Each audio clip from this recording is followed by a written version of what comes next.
Okay, wrapping it up, the last version of Aziz Istanbul is Timur Seljuk. This is the grandson, I believe, of Munir, who is also composer, and it is his version from 2003, and it is still it is far classier than either of the first two in the sense of tuxedos and such. So here, Timur Seljuk um, directing, and Emil Sayan is a singer, and she's doing the call to prayer. And we can hear again, listen for it, whether she goes ah, or whether she goes Allahu Akbar.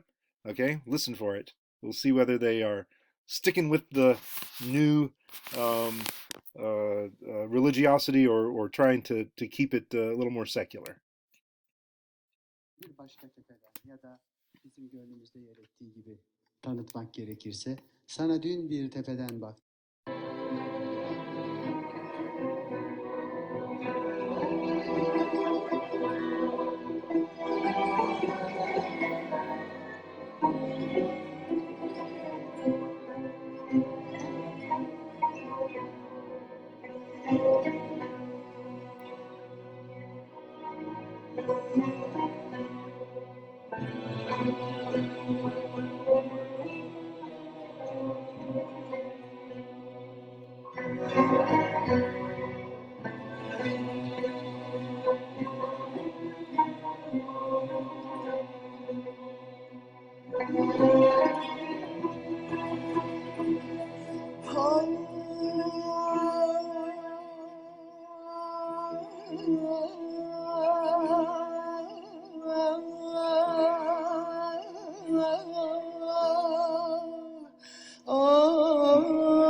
Sana dün bir tepeden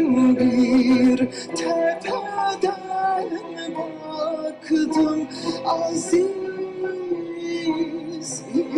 İstanbul. Görmedim, gezmedim, sevmediğim hiçbir yer. Ömrüm oldu koca gönül tahtıma, keyfince kurur.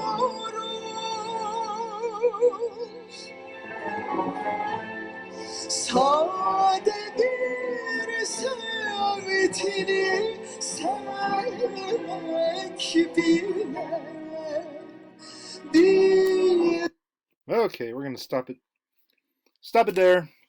And you could hear she sort of went Allah, a little bit of an L in there, a little bit of a saying God, but not as God is great. So there's a sort of in between. It's harmonic, it's market oriented. There's no percussion at all, so it fits really well with Sezen Aksu's new modernity, but it is still Eastern. It's still following those Oriental modes as the composer intended. So it's a little bit of a mix. In terms of the discussion over these versions, Bülent's version remains the most controversial, and it had nothing to do with her sexuality. Okay, so Turkish Islamists heard the call to prayer being used in a pop song and saw that as a violation of its sacred status. Okay, so the call to prayer is part of the Quran, it's part of religion, and it should never be in a pop song. So even though she's religious and she loves it, it's kind of like flag fundamentalists, flag use fundamentalists who see people wearing the flag as a jacket, or or having a flag on the seat of their motorcycle or something like that, and saying, "Look, I understand your enthusiasm, but that is just wrong and a violation, and I'm going to get very, very upset because that's not proper flag etiquette, right?" And so that's what they're saying here is that, look, we love your devotion to God, but that's just not appropriate. It's just wrong. Don't do it. So Islamists are angry about that. Secular nationalists um, are, again, unconcerned with her sexuality. They are mainly concerned with the call to prayer being audible. They would not like to see Allahu Akbar, or God is great, in a pop song on the radio if played for the masses. That's not appropriate. Religion should be separated out and separated from public life. It's your private stuff. No need to parade it out here for all of us to see. So they saw her song as a working class religious right takeover of their cosmopolitan city, and that is actually the point of the views from Jamlika. Jamlija, I'm not sure how to say that. I'm not all this stuff is very strange to me. In any case, he's talking about um, what it looks like uh, from from this park. Jamlija, this is on page 182. Here's a picture of it. You can see them standing there. And I thought maybe some of those shots of the old man, Munir Nuruddin Seljuk, the composer, might have been from that park. It's sort of a classic shot. To stand up there since 1867, place for fresh air and wonderful views of the city. It was a place in the late Ottoman times. This is up to 1918. Before that, palace and administrative society maintained villas and artistic circles.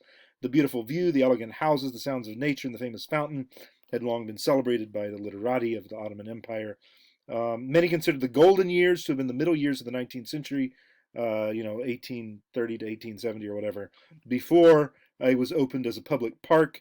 And then they put in asphalt and got rid of some of the grass, and so it's not cool anymore. For many, though, the character of the park and its view and the viewers had begun to change in the mid 1990s. So from the 50s to the 90s, it was a site of just sort of the public masses with religion absent, as it should be, right, for these Turkish nationalists, absent from the public sphere. I'll start with a personal anecdote. In the summer of 1996, I was teaching at Boğaziçi, I guess it was a university there. My wife Lucy and our children, then very young, met up at Jamlika with Ibrahim, a long-standing friend, and his wife Gulshan, who was then expecting their second child. I had often been to Jamlika, but never with Ibrahim. It was a beautiful day, and we were eating ice cream, admiring the view, and enjoying a Yahya Kemalis. This is the original poet, the poet who wrote the lyrics. Yahya Kemalist moment of peace, quiet, and reflection on the roots that had brought us all there. Ibrahim pointed out to me all the places he had lived and told me he would often come up here to think about his life. Tracing his progress from one neighborhood to another in the city, he could see spread out before him like a map. As the afternoon progressed, the city seemed to fill up with people, most of whom were local folk. Gilson seemed to be the only person not wearing the Islamist regalia for women fashionable at the time, a fact rendered all the more conspicuous by her advanced state of pregnancy. This is an unveiled woman who could ordinarily claim to be unmarried, or a young girl, but now she's married. She's pregnant, so she's obviously a maternal type, not wearing a veil. So in recent years, Jamlika had become an Islamist neighborhood, Islamist stronghold.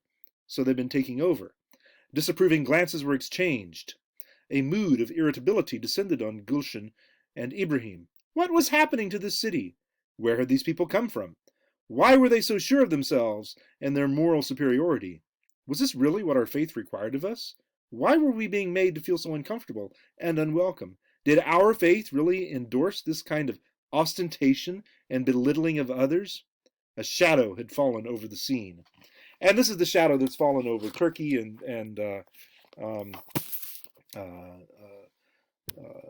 Israel and Tunisia and Lebanon and other places that were sort of holding down the the sort of the modernist thing. Egypt, right? Iran, all of these places. Then in the 70s, people were in bikinis, and then after that, after the Americans won and drove out the Soviets, boom! All of a sudden, we're all a bunch of religious fanatics here running around yelling at people to put on veils. Okay, so this is what we are experiencing. But it's but it's misunderstood by Americans. Americans see themselves as bringing something quite different. Um, so veiled, bearded Islamists are taking over the city and making the secular leftist folk uncomfortable. So the conclusion to all this, shoot, 10:15. Okay, very, very quickly. Right feeling, religious right and neoliberal economic right, it's all together for Turkey. Sanitized culture, Zeki Müren, Orhan Gençebay, and Sezen Aksu are far more complicated than the national media elite would like to acknowledge. There's all sorts of wiggles and squiggles, and it's very, very sticky and messy. And then finally, sentimental culture. Sentimentality is officially discouraged, even by Turks, who are most sentimental. A lot of soap operas. However, when Stokes focuses on this embarrassing part of Turkish culture, is it Orientalist of him? And this takes us back to Said in the beginning of the semester, and we'll end it there with questioning Stokes's authority, which is a great thing to do. Every time we do it, question my own authority. Have fun with your papers, and I'm